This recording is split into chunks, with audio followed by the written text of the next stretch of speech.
Good morning, everyone. We are so glad you are here today at the City of Aurora. And we have a treat for you today from 9 to 12, and the treat right now is our city manager, Jim Twombly, will offer you some opening remarks.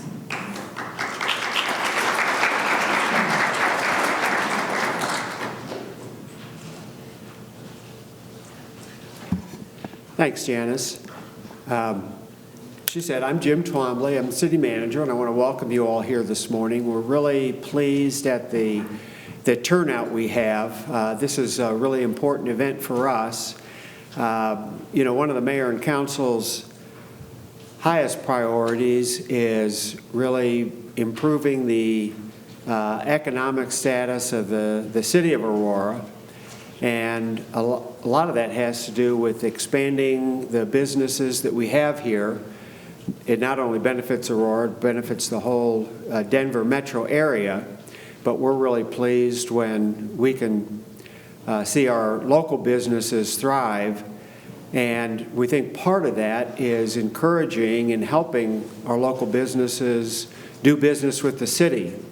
As you're probably aware, as we spend public dollars, there are certain state statutes and city ordinances that we have to follow to assure that we're spending those dollars wisely and prudently. And so, we see those things as good things for us and good things for our taxpayers.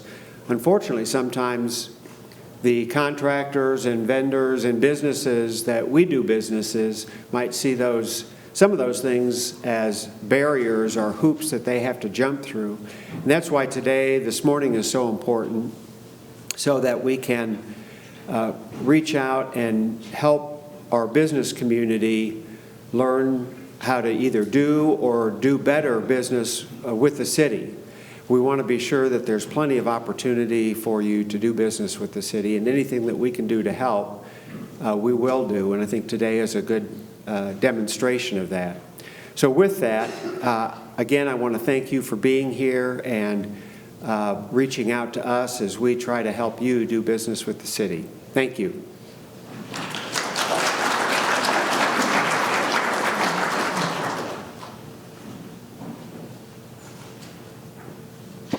Okay.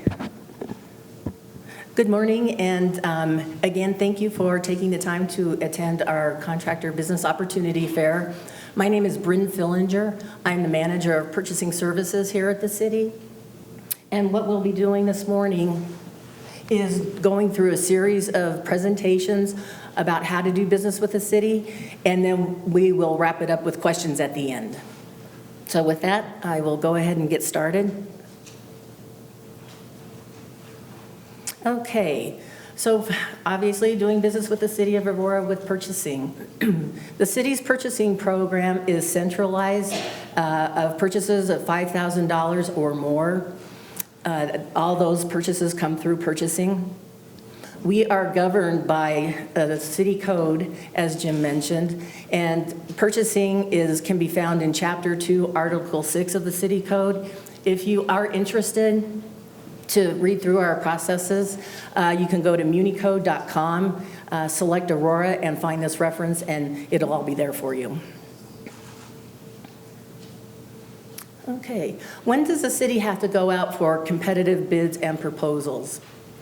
We're required to go out for competitive bids or proposals for requirements of $25,000 or more, unless certain conditions apply, such as sole source, when only one source is known to exist for the goods or services. For purchases less than $25,000, we do have the flexibility to make non-competitive awards unless the following conditions apply. Reasonable pricing cannot be obtained from the vendor.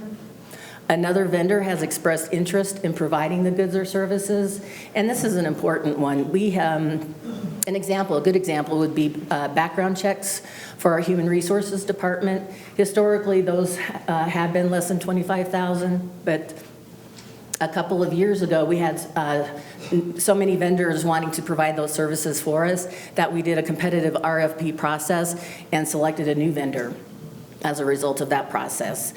And we do take notes. So if you call us and you say, I'm interested in providing this good or service, we will make a note in the file so we will know to compete that when that service or good is up for renewal.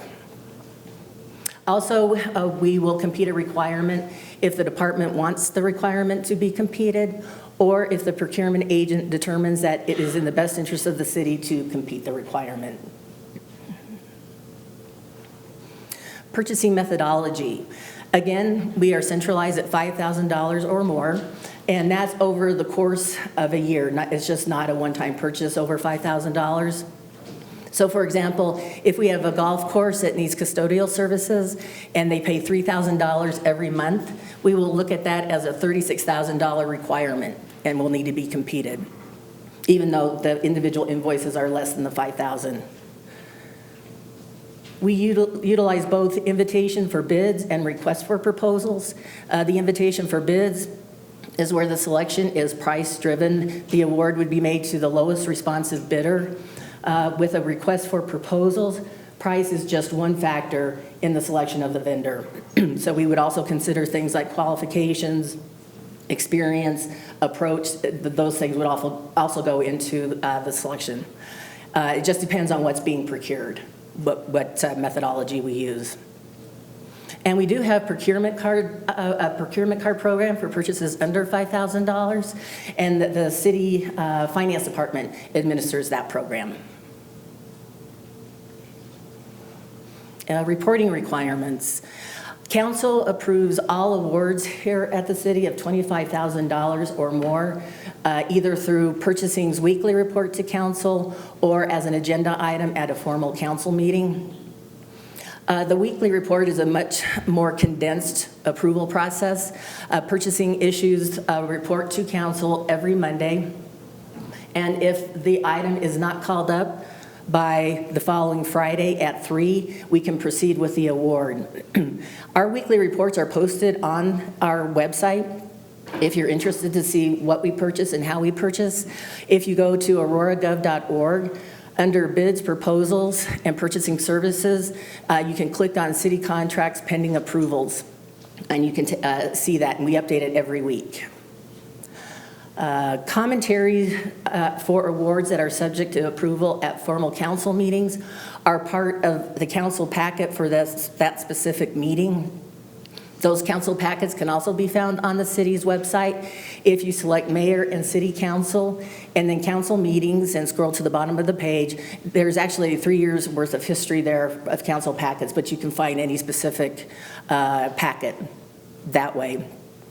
When we go to formal council, it's a much more in-depth process of getting approval. So it on average will add about a month to the award process. The goods and services we purchase a vast array of goods and services. And just some examples, architectural and engineering design, we have construction, including building construction, roadway, parks, and water project constructions. We have operating and maintenance contracts, elevator maintenance, overhead garage door maintenance, rental uniforms, custodial, pest control, professional consulting. We purchase IT equipment, golf balls, etc. We just have such a diverse number of items and services that we purchase. The Rocky Mountain e-purchasing system is the site that we use when we issue our invitation for bids or RFPs. It is supported by BidNet, and the website is bidnetdirect.com/Colorado. And at the purchasing table, we do have handouts with this information for those that aren't registered. Firms need to complete a short registration process in order to access the bids and RFPs. There are 2 options for registration. The first option is free of charge, and firms must monitor the system for any bids or RFPs that you may be interested in. You will not receive any notification. The second option will notify a firm of any bid or RFP that is issued using a service code that they have registered for. And over 200 agencies are part of the Rocky Mountain e-purchasing system. So anytime any of those agencies issue a solicitation for using a service code you've registered for, you will get notified. And there is a charge associated with that, but firms can select as many service codes as they want to be notified. And if you need assistance with the registration process, you may call BidNet's vendor support. They have an 800 number on their site, and you can also email them eprocurementsupport@bidnet.com, and they will help you with that process. Okay, cooperative purchases. City code allows for cooperative purchasing with any agency that allows for it. So in essence, we are able to take another agency's competitive process and substitute it for our own. We purchase off state agreements. We purchase off other cities and counties contracts and regional and national cooperatives. Some examples of what we do purchase off state agreements, because we use the state agreements probably the most: ammunition, auto glass, computers, office supplies, and fleet vehicles. Okay, the city's Small Business Enterprise Program. Our program is designed as an outreach rather than compliance-driven program. It facilitates indirect awards with small businesses as subcontractors to large business contractors, consultants, receiving awards above $250,000. So if we make an award to a large business of $250,000 or more, and that large business plans on subcontracting a portion of the services, we ask that that large business make a good faith effort to subcontract 10% of anticipated subcontracting dollars to SBEs.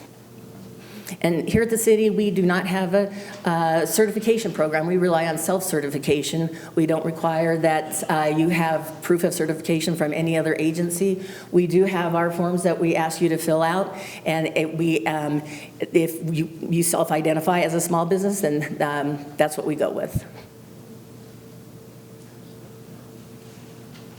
Okay, thank you very much. That's it for purchasing. I'm going to hand it over to Jose Rodriguez from Public Works in the Building Division. Thank you.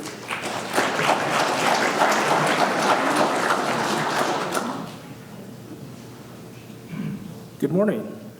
My name is Jose Rodriguez. I'm the Plan Review Manager in the City of Aurora Public Works Building Division. And I'm here to introduce that building division to you, as you may need to pull permits or do work with us at any one time. So here we go. This is our group here, and who we are. We are 80 dedicated staff members made up of call center technicians, permit technicians, plans examiners, and building inspectors. Many of our staff are multi-certified in building code, fire code, electrical, plumbing, and mechanical codes. Our building division is also certified.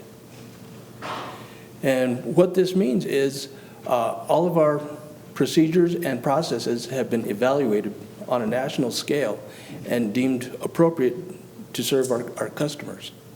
So this is a big deal to us because we are one of the only building divisions in the country, 24 in the entire United States, and the only one in the state of Colorado. And how we serve our customers. Well, our phone center people, calls to the main line are answered within 30 seconds, and that means you will not be sent to voicemail if you call that main line during business hours. Online visitors can participate in an online chat. So you go to our website, and you can select a chat. Down there at the bottom right, you can see where you can go to chat with somebody. And in this case, a person was asking about a roofing permit for an address, and our phone person was able to get him that information rather quickly. And this person was on his way with this information, and he went ahead and did what he needed to do. Also, if customers choose to walk into the permit center, they can expect only a 3-minute wait at maximum. So that means you sign in, you'll sit down for maybe a couple minutes and be called to our counter. We have flat fees permits for you. So if you're doing certain types of project, you can expect to pay a certain fee for building permits. And some of those are listed there. We have square foot fees for new projects. So what designers and owners and people who are handling the money for new projects can go here and figure out what their building fees are going to be. We also have on-screen plan review. We've been doing this for quite a while, so we're actually pretty good at it. Here we have a gentleman doing a plan review for a new home. And we have predictable timeframes for our building reviews. For counter permits, we have, those are issued immediately. For tenant finish, we have 3-day reviews. For limited reviews, which includes small commercial and most residential projects, they take 7 business days. New single family are 21 days, and new commercial projects take 26 business days. We also offer next day inspections. So you can call in for an inspection on a Monday and receive that inspection on a Tuesday. If you call in on a Friday, you can expect your inspection for a Monday. We have real-time inspection results also. That means if your project is inspected and approved, our inspectors go in, log that into our computer system, and they're able to get that to you as soon as they finish logging that in. And how this translates, we have some statistics to share with you. Last year, we had over 88,000 calls to our call center, and those calls were answered within 30 seconds. We had 1,500 live chats, and 98% of those had a satisfaction rating, a good satisfaction rating. We issued over 15,000 building permits, and 90% of those were on existing buildings. We issued contractor licenses. Last year we did over 5,000. We had 12,000 plus walk-in customers who only experienced a 1-minute, 42-second wait time. We did 14,000 plus plan reviews, all on screen. We did over 144,000 inspections, and 60,000 were at the Gaylord project over a 3-year period. So what this means to all of you is with a multi-certified staff, it's more efficient. All electronic plan review, faster processes. Our certification with the building division, it means your project is on a predictable time path. Flat fees for most projects, square foot fees for new buildings, and we have a robust website including live chat. We have real-time inspection results, and what that translates to is we really want to partner with our customers. Thank you. Next, we have Kyle Wechter from Finance.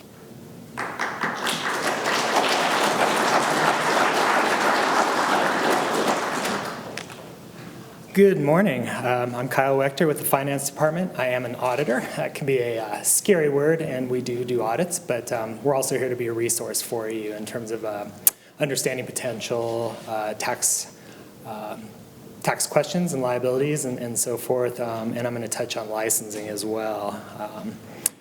So if you're not aware yet, Colorado is fairly unique in that we have a lot of home rule cities. Aurora is one of those, meaning we have our own tax code. If you're a multi-jurisdictional entity or you're doing business with or in several different cities, there may and probably will be differences in how those work. So it's good to be aware of wherever you're doing business. And sales and use tax is transactional. It's on that transaction, so it can be tricky to give general guidance. The answer is usually it depends. It depends on what the transaction looked like, what the records looked like, and so forth. So what I wanted to give you today is touch on some of the things that you need to be aware of. We're not going to be part of the questions because a lot of them don't really apply to others. They're very unique to your circumstances, but we do have a table out front, and you're welcome to stop by and see us. And you know, if you have any specific questions, we'd be glad to answer those for you today. Tax and licensing, the office is also, their office is right there. So if you have any licensing questions, you can check with them before you leave. So if you do get awarded a contract or are doing business in the city in general, you likely need one of our licenses. If you're already a contractor and have a contractor license, there's no charge. But if you have a physical presence in the city, you do need a full business license. If you're outside the city just doing business in the city, you may just need a tax license, and you can check into that. We also have occupational privilege tax, where if you have employees like embedded here or if you're located here, there's basically a head tax. The $2 is withheld from qualifying employees, matched by the employer, and that's part of the license as well. So just something to be aware of if you are doing business in the city. I've included a link to our licensing portal. You can jump on there, and you could, as you go through the process, there's questions there that will lead you to the correct type of license. And then if you have any questions, there's also the number there. Sales and use tax. If you are selling tangible personal property, in other words, if you're selling this podium to the city purchases that exempt. The city has what's known as a 98 certificate. It's a state-issued certificate, and I want to touch on the difference between that and the 89, which people get confused about. So our great purchasing department, when they set up to purchase something from you, that's available, and we don't pay sales tax on our own purchases. Where that gets a little bit tricky is if you are a contractor and you're awarded, say, a capital construction project, something where you're going to pull a permit and actually construct or work on real property, there is what's called a state contractor's exempt certificate. It's called an 89. That's just the number it starts with. It may seem a little counterintuitive that a project with the city would need a state certification to be exempt within the city, but the way we're set up is that we honor that state 89, and so you would need to get that if you're awarded an exempt project in the city. Subcontractors as well. The 98 is awarded to an organization. Like the City of Aurora has a 98 that we use for our direct purchases. The 89 is actually project and contractor specific. So that is issued to the general contractor for a specific project, and then the general contractor uses that for all qualifying purchases and subcontractors under them as well. So it keeps a paper trail going from the vendor, subcontractor, contractor, to the final owner of the project. So there's a lot going on these. If you have specific questions, you have one you're looking at, you have one that's in progress, and you want to stop by our table and ask us about that, it's a good time to do so. Outside of what's permitted in terms of construction materials and so forth, rented or owned equipment and consumable supplies are also subject to tax. If you're working on a job here in Aurora and let's say you need some gloves, and you go over to Home Depot and buy those gloves and you pay Aurora tax on those, you're done. But let's say you order them online and it gets sent and either no tax is charged or just state tax is charged, you would owe city tax on that in the form of use tax. And depending on how you're set up, you can reconcile that with the project, or if you have a tax license with us, you can reconcile those on an ongoing basis. So there's some different ways you can reconcile it. But just really the takeaway here today is that there's potential liability there that you need to be aware of. A lot of times people don't necessarily mind the tax so much. What they don't like is a surprise after the fact when they think everything is done and then they get a tax bill. So I'm trying to give you some things to be aware of and to to look out for as you do these projects either for the city or within the city. And so like I said, we'll take questions outside if you have anything specific. And that's it for me. I'm going to introduce Marcia McGilly. Thank you.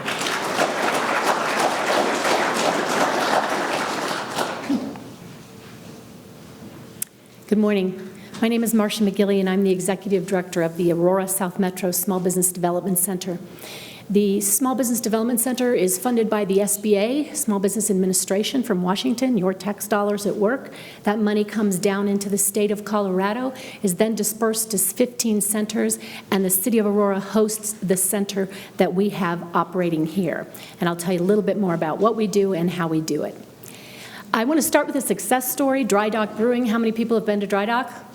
Oh, yeah, quite a few. If you haven't, you need to go. They're a client of ours, and they began with us in 2011 to the present. They were the first brewery in Aurora. We're very proud of them. They began by putting a business plan together, which we assisted with, and they got a $4.5 million SBA 504 loan. They grew from 2 employees to 24 full-time and 22 part-time now. They expanded from their first site of 900 square feet now to over 30,000 square feet. They've won over 30 Great American Beer Festival and World Cup awards, because I got that off the website and then we called and they said it's over 30, so I don't have the exact number. And they got the Brewers Association Small Brewer of the Year award, so they're quite successful, and we're very proud of them. But that's a kind of client. A client will come in, want to start a business, probably need funding, ask us questions, we'll guide them, we ask them the tough questions about starting and growing their business, and then we get to follow their success, because their success we kind of feel is our success. We get to claim that as well.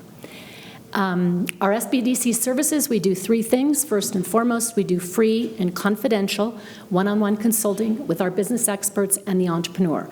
So if you're a small business and you need to come in and ask questions, it is free and it is confidential. The reason I share the 2 stories I'll share today is because I have permission from those clients to share that.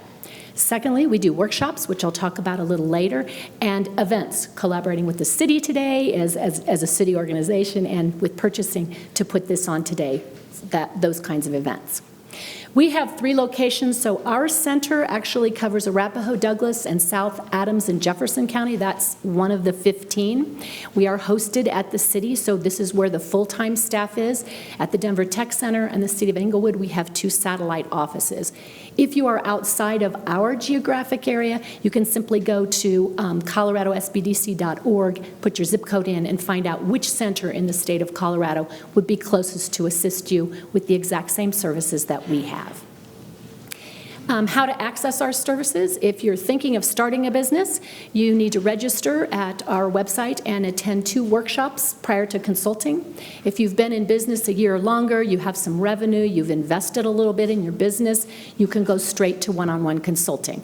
We still recommend, if you're that new, that you take workshops, but you can go straight to consulting at that time. Just so you know, we refer over 4,000 citizens by calling in and they need the right resource. It may be one of the departments here today. It might be the Minority Business Office at the state. It might be Arapahoe Douglas Works for workforce development issues. But we refer those people to programs and resources, and they never even have to come in for services. We assist over about 2,000 clients annually starting and growing businesses in the city of Aurora. Our impact, we are driven by the SBA to have impact since 2014, September 1st, coming over here. The jobs created and retained due to their working with the SBDC are claimed by the entrepreneur that 1,142 jobs were created or retained through their work with us. New businesses, 35. Capital formation, meaning that they either got funding, raised the funding from the friends, families, and fools in your lives, right? Your own money, your savings, any kind of a loan or a grant, 16.7 million. And the reason that's an important statistic is everybody thinks there's no money for small businesses. We know where the money is for small businesses, okay? Increased sales. Our entrepreneurs report every year, what were your sales last year, what were your sales this year, and due to our workshops, events, and our one-on-one consulting, can you claim that that was a partial influence on that? And it was 69.8 million. That's a lot of increase in sales. And then contracts, specifically for today, over 60 contracts at a value of 18.4 million.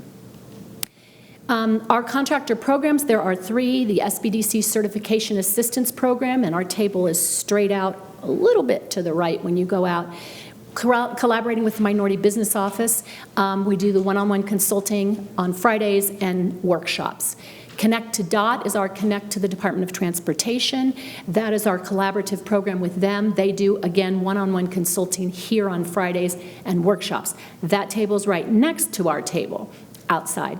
And then PTAC, the Procurement Technical Assistance Center, does similarly one-on-one consulting and workshops. They are located at the Aurora Chamber of Commerce right down the street, and they do trainings on the third Thursday of the month, and their website is there for you to connect with. Their table is the third table out there, so we're all right together if you have questions for us. There is a free directory. The Office of Economic Development and International Trade, the Minority Business Office at the state level, has a free directory. You do not have to be certified at this time to be listed there. But as you get certifications, you can add them there. What we hope is that those of you that are general contractors will go there and look for that 10% of small businesses there, or other resources like through the SBA. And if you're a small business, you need to be registered there so that people can find you to get those subcontracts. The types of certification, I put the link there that is a page that just tells all the kinds of certifications you might want to look at or you might want to get. Certification assistance includes one-on-one consulting, workshops, and events. So you're hearing that going around a lot. Upcoming events that we have, and this is on a flyer at our table, we are starting a Spanish language business plan course. It is a 15-week course. It starts Monday night. It's not too late to get in. We have, I think, 4 slots left. It will be at the Moorhead Rec Center, and that will be, we've collaborated with the Mikasa Resource Center to supply that. We have a business plan and a day workshop. We offer that about monthly if you're trying to get all your ideas out of your head down on paper. A marketing course, a small business resource and lenders fairs coming up in October. We added one yesterday, I have to add right now. So your capability statement is October 18th, and then marketing to primes. We're doing a workshop November 1st. We added that. And then the final one on our list here is Innovation and Opportunity Conference. If you want to work with NASA or the Department of Defense, the Small Business Development Center has collaborated with other people in bringing them together for a 2-day event at the Hyatt Regency Aurora. All of these are documented on handouts or our website. Quality assurance is very important to me as the director because I want to, we can do all kinds of work, but if people don't like what we're doing or think it's helpful, that doesn't work for me or for my team. After each one-on-one consulting session and each training, we will send an online survey, and year to date, our one-on-one consulting is at 97% satisfaction out of 100. I like that. And our workshops and events are 96% out of 100. I believe I taught the one that had a little bit lower thing. And my team will tell you that too. I want to close with the success story, Grandma's Rock and Rolls. And how many have tried Grandma's Rock and Rolls? Okay, you need to. They started in 2016 and worked up through this year with us. They have had 30 hours of consulting, and again, took one of our long 12-week business plan classes. They launched in February of 16, again with an SBA loan. They baked from home and attended festivals the first couple of years, and then they decided to go wider. And when they did that, they expanded 440% by building a commercial kitchen in their home, and they went to 90 markets and made over 20,000 rolls annually. That's a lot of cinnamon rolls, and I probably had a dozen, I have to admit. They built a concession trailer and then recently purchased an encruster equipment, and I did look that up last night because someone asked me at our meeting this week while we were practicing for this presentation, and it is a machine that you put them in and it heats it and gives it the browning. So I just wanted to let you know I did know what that meant. So our success stories are we would like you to be a success story if you're a small business, to come see us, get assistance, have some education, attend more events like this, because we love what we do. Our staff of 10, we hit the ground, our feet in the morning hit the ground, and we're like, whose entrepreneurial dreams do we help happen today? And that's what we do. So know that we are very happy doing what we do, and we'd love to help you. Here's the contact information, and remember, BidNet Direct is where you all would want to go for those kind of situations. And I'm going to give this back to Bryn, and thank you, Bryn, for setting all this up and organizing us.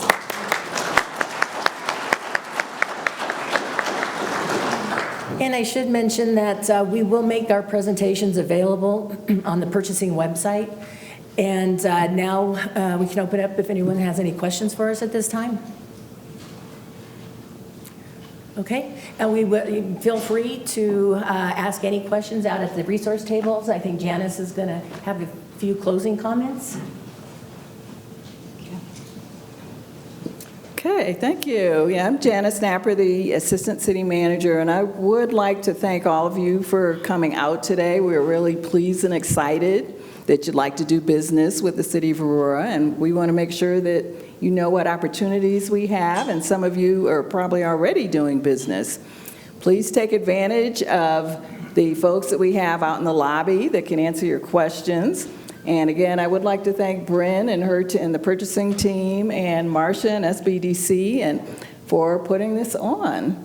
If you have any questions, we will be here. Bryn, Marcia, myself will be in here for a little bit, but see the folks outside.